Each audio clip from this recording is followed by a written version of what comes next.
Cake रिश्तों में लाए डबल चमक। नमस्कार, खबर उत्तर प्रदेश में आप सभी का स्वागत है। मैं हूं आपके साथ गरिमा वाजपेयी। खबरों में आगे बढ़ेंगे उससे पहले एक नजर आज की सुर्खियों पर डालते हैं। दिल्ली चुनावी रण में आज से उतरेंगे मुख्यमंत्री योगी आदित्यनाथ। 4 दिनों में 14 जनसभाएं करेंगे सीएम योगी। यूपी को 2 नए एक्सप्रेसवे की सौगात। विंध्य एक्सप्रेसवे के साथ बनेगा Vindhya Purvanchal link expressway. Lucknow airport पर लगी आग। वीवीआईपी लाउंज में लपटे देख हड़कंप। 2 घंटे में पाया गया काबू। उम्र कैद की सजा 11 साल तक काटी। सजा में तब्दील। हाईकोर्ट ने हत्या के बजाय गैर इरादतन हत्या माना। बदायूं के मामले में फैसला। 110 की रफ्तार से दौड़ाई कार के उड़ गए परखच। एयरबैग ने बचाई 3 की जान। वाराणसी नगर निगम जारी करेगा 50 करोड़ का बॉन्ड। सिगरा और कबीर चौरा में 58 करोड़ से बनेंगे व्यवसायिक कॉम्प्लेक्स। आप देख रहे हैं के न्यूज, खबरों का सारथी। और अब रुक करते हैं खबरों की ओर। लखनऊ से खबर आपको बताते हैं, जहां निजीकरण के विरोध में कर्मचारियों का प्रदर्शन देखने को मिला है। निजी कंपनियों के कंसल्टेंट गो बैंक के लगे नारे। शक्ति भवन में बड़ी संख्या में कर्मचारियों का प्रदर्शन। निजीकरण के विरोध को लेकर प्रदेश भर में प्रदर्शन की बात सामने आई है। निजी कंपनियों के कंसल्टेंट गो बैंक के नारे लगे। अहम जानकारी आपको हम बता रहे हैं।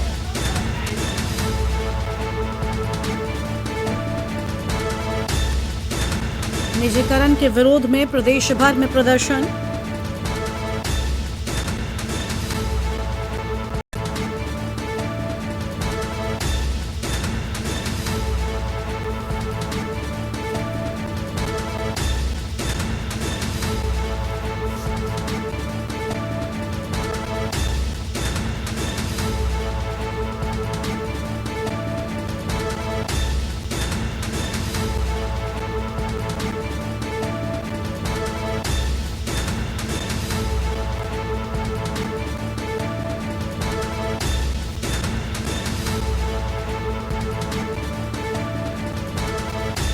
और इसी खबर पर बातचीत के लिए हमारे साथ हमारे संवाददाता अनिकेत तिवारी जुड़ चुके हैं। अनिकेत, निजीकरण के विरोध में कर्मचारियों का गुस्सा और प्रदर्शन देखने को मिला है।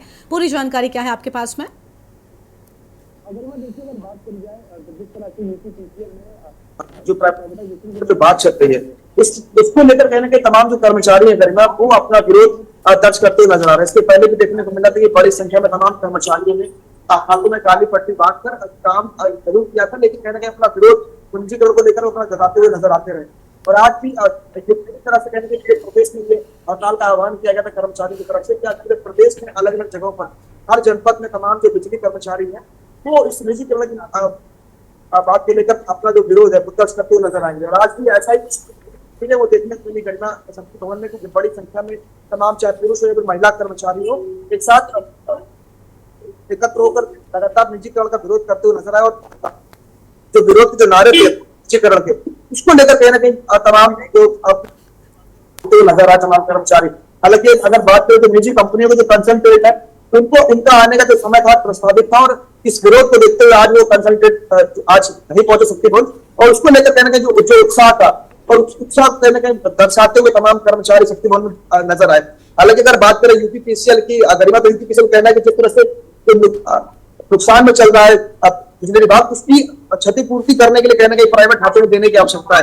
अगर हम बात करें यूपीपीसीएल की, तो उनकी तरफ से कहना है कि अभी तक विभाग 1,10,000 घाटे में चल रहा है।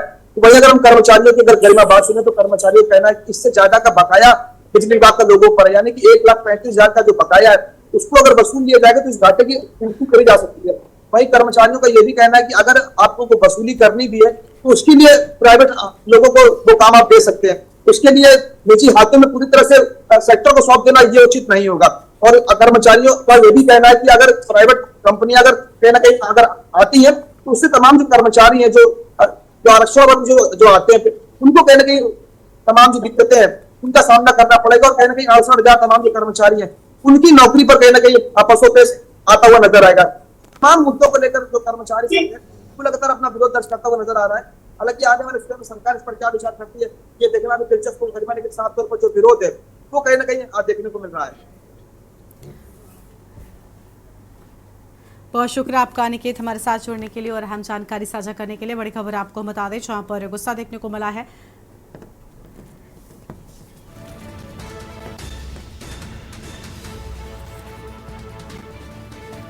शक्ति भवन में बड़ी संख्या में कर्मचारियों का प्रदर्शन देखने को मिला है।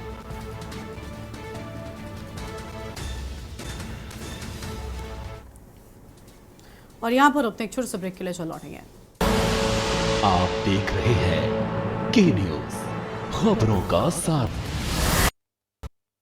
और आपको हम बताते हैं, जहां चचेरे भाई पर दो बहनों की हत्या करने का आरोप लगा है और चाची पर भी हमला करने का भतीजे पर आरोप।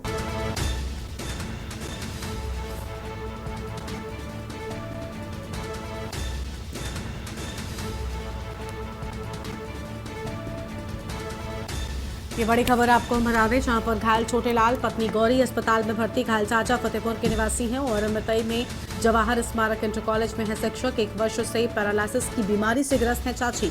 भतीजा मिलने के बहाने आया था घर। मौके पर पहुंचे एसपी और अन्य अधिकारी। पुलिस घटना की जांच पड़ताल में जुट गई है। बड़ी जानकारी आपको हम बता रहे हैं। और सदर कोतवाली थाना क्षेत्र के आशीर्वाद कॉलोनी की पूरी घटना। चचेरे भाई पर दो बहनों की हत्या करने का आरोप लगा। चाची पर भी हमला करने का भतीजे पर आरोप लगा है। बड़ी जानकारी आपको हम बता रहे हैं।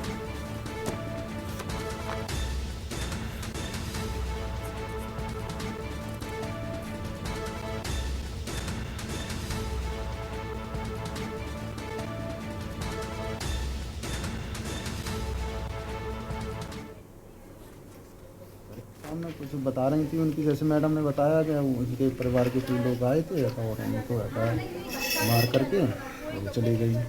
कौन लोग थे जो? अब ये उनके बता रही हैं कि शायद भतीजे बता रही हैं। अच्छा, उनके भतीजे हैं। जैसे जानकारी मिली है कि रात इनके कोई रिश्तेदार जो हैं 2 लोग के रूप में आए थे, रात को यहाँ पर रुके हैं और करीब 12 सवा 12 बजे तक बातचीत होती रही है। और जब ये लोग सो गए हैं, करीब 1 या 1:30 के बीच की बात है, ये 1 बजे से लेकर 1:30 बजे के बीच में, और इस घटना को अंजाम दिया है। पहले उन दोनों बच्चियों को ख़त्म किया है।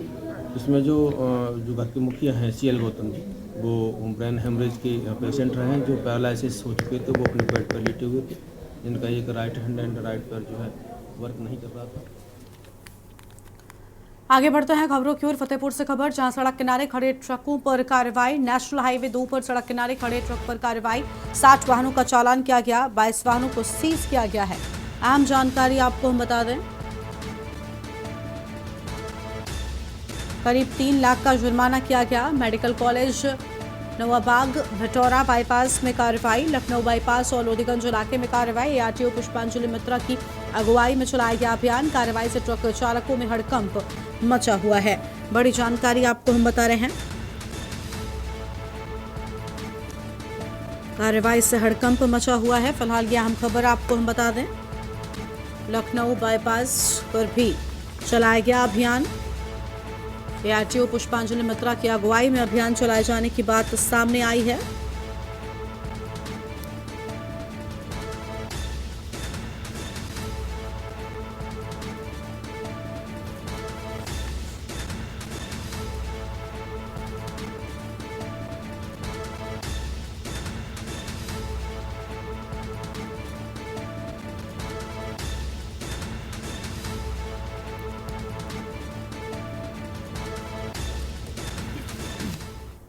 आगे बढ़ते हैं खबरों की ओर। लखनऊ से खबर, पेट्रोल डालकर आत्मदाह करने वाले युवक की मौत हो गई है। बहराइच में पेट्रोल डालकर आत्मदाह करने वाले शख्स की मौत। लखनऊ के सिविल अस्पताल में इलाज के दौरान मौत हो गई। अस्पताल में भर्ती सफुरुद्दीन सिद्दीकी की इलाज के दौरान मौत हो गई। पुलिस ने शव को पोस्टमार्टम के लिए भेजा है। गांव के ही युवक से प्रताड़ित होकर लगाई थी खुद को आग। 17 जनवरी को बहराइच जिले में खुद को लगाई थी आग। पुलिस ने मुकदमा दर्ज कर आरोपियों को भेजा था जेल।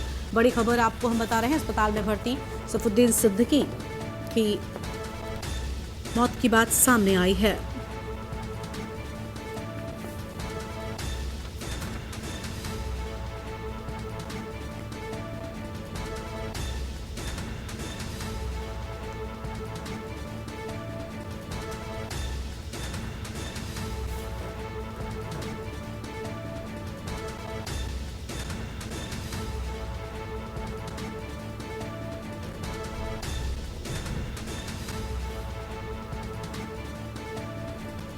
अहम खबर आपको हम बता रहे हैं, लखनऊ के सिविल अस्पताल में इलाज के दौरान मौत हुई। बड़ी जानकारी, अस्पताल में भर्ती सिर्फुद्दीन सिद्दीकी की इलाज के दौरान मौत हो गई।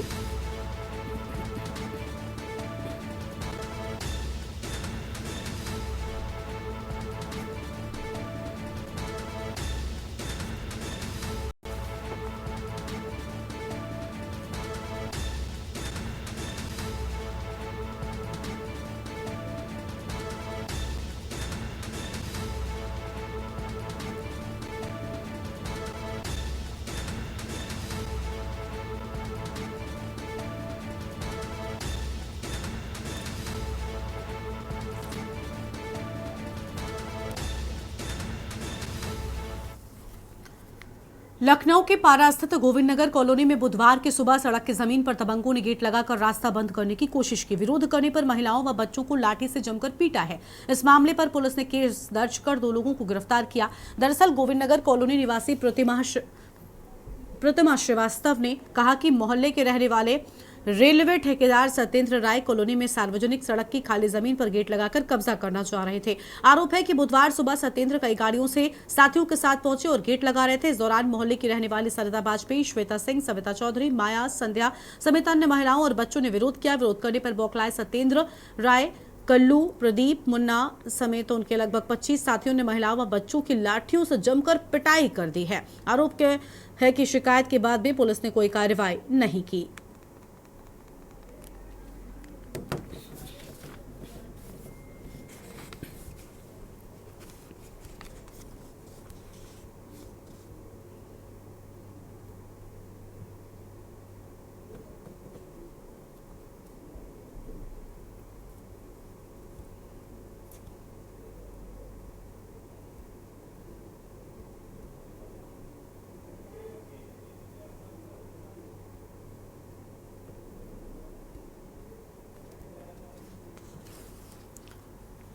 लखनऊ में विधानसभा में घुसकर तोड़फोड़ और बवाल करने के आरोपी कांग्रेस के नेता परमजीत सिंह को पुलिस ने बुधवार को अलीगढ़ जिले से गिरफ्तार किया है। परमजीत सिंह पिछले 28 सालों से भेष और ठिकाना बदलकर पुलिस को चकमा दे रहे थे। कांग्रेस परमजीत के खिलाफ कोर्ट से गैर जमानती वारंट भी जारी हुआ। पुलिस ने कोर्ट के आदेश पर परमजीत को गिरफ्तार कर जेल भेज दिया है।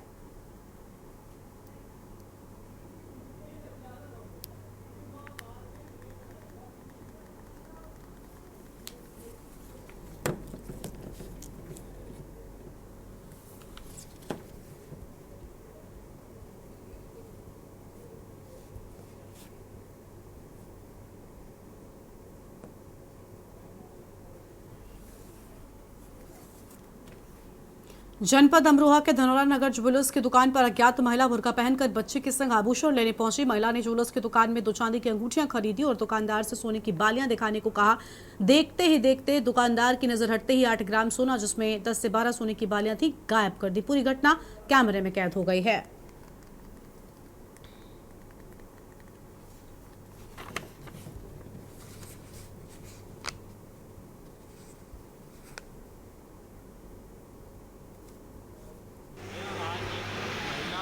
महिला आई हमारे यहाँ पे। दुकान कहाँ है आप? हमारी दुकान वहाँ है श्री राम में है। अच्छा। और वहाँ पर एक महिला बुर्का पहने हुए आई, अज्ञात महिला। तो उसने आते ही सबसे पहले तो मुझसे अंगूठी दिखाने के लिए कहा, जिसमें से उसने 2 अंगूठी पसंद की और 2 अंगूठी पसंद करने के बाद उसने बाली दिखाने को कहा। अच्छा। तो जैसे ही मैंने बाली दिखाई, उसने उसमें से लगभग 10 से 12 बाली जो है चुरा ली। कितना वजन होगा उनका? जिसका वजन लगभग 8 से 10 ग्राम है। कीमत कितनी होगी उसकी? कीमत लगभग 60 से 65 हज़ार की लगभग है। तुम्हें कैसे पता चला? वो मतलब चुराने के बाद में दुकान से निकल गई। मैंने भी बाद में उसका बयान किया। उस बयान करने के बाद में मुझे पता चला कि लगभग इतना बयान गायब है इसमें से, और तब मुझे चोरी का एहसास हुआ। अगली खबर लखनऊ से, जहां कानपुर रोड स्थित सीएमएस ऑडिटोरियम में शिक्षण संस्थान में शिक्षाविद डॉक्टर जगदीश गांधी की पहली पुण्यतिथि पर श्रद्धांजलि सभा हुई। इस मौके पर जहां सीएमएस संस्थापिका डॉक्टर भारती गांधी ने डॉक्टर जगदीश गांधी की प्रतिमा का अनावरण किया, तो वहीं विभिन्न धर्म गुरुओं ने सर्वधर्म सद्भाव का अनूठा उदाहरण भी पेश किया है। डॉक्टर भारती गांधी ने कहा कि डॉक्टर गांधी का पूरा जीवन भावी पीढ़ी के उज्जवल भविष्य को समर्पित रहा है, इसलिए भौतिक रूप से उपलब्ध न होने के बाद भी उनके आदर्श शिक्षा के प्रति अटूट प्रतिबद्धता के प्रति संकल्पबद्ध करती हैं। और इससे पहले डॉक्टर भारती ने संस्थान परिसर में स्थापित स्वर्गीय गांधी की प्रतिमा का अनावरण किया, साथ ही पौधारोपित कर समाज की सुख समृद्धि और शांति की कामना भी की है। और आपको बता दें कि सभी मौजूद लोगों ने स्वर्गीय डॉक्टर जगदीश गांधी को शिद्दत से याद करते हुए उनके जीवन दर्शन से प्रेरणा लेने का भी संकल्प लिया है।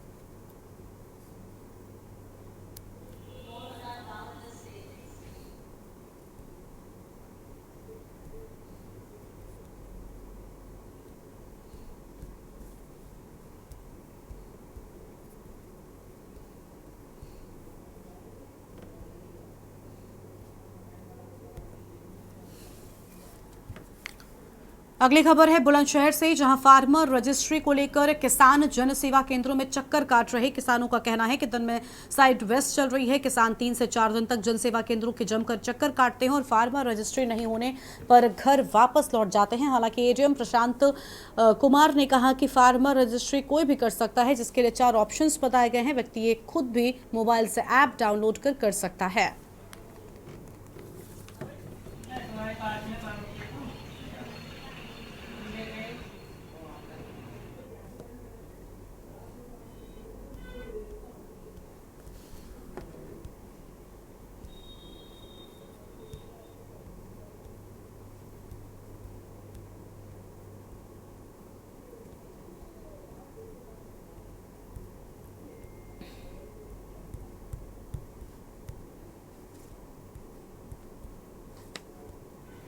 सर सबसे पहले तो नाम मिसमैच की आ रही है खतौनी में, फिर दूसरे नंबर साइड नहीं चल पा रही है।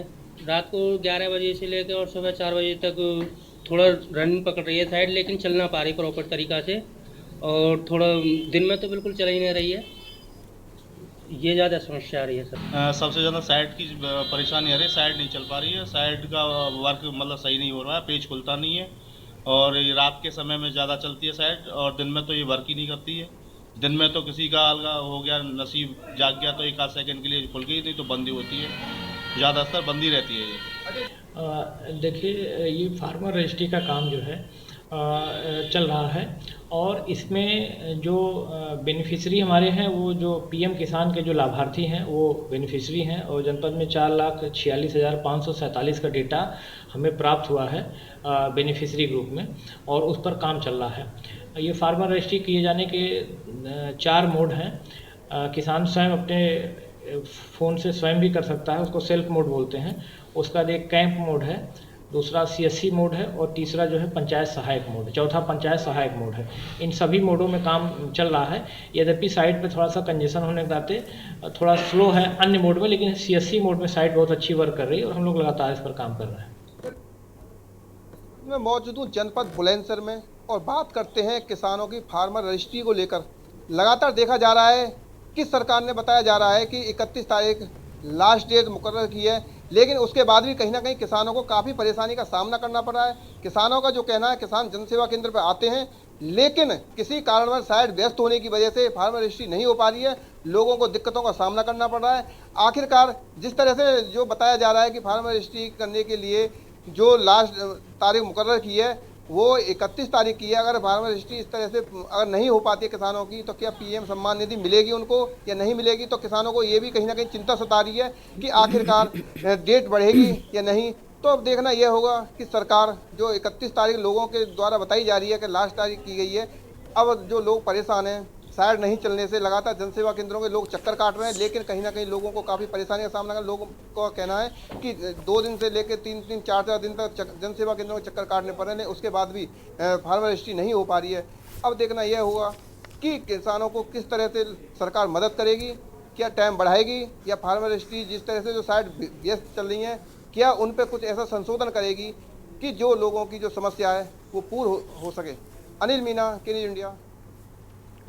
इस बुलेटिन में इतना ही। तमाम बड़ी खबरों के लिए आप देखते रहिए के न्यूज़ इंडिया। नमस्कार। इस कार्यक्रम के प्रायोजक हैं double engine detergent powder and cake. रिश्तों में लाए डबल चमक।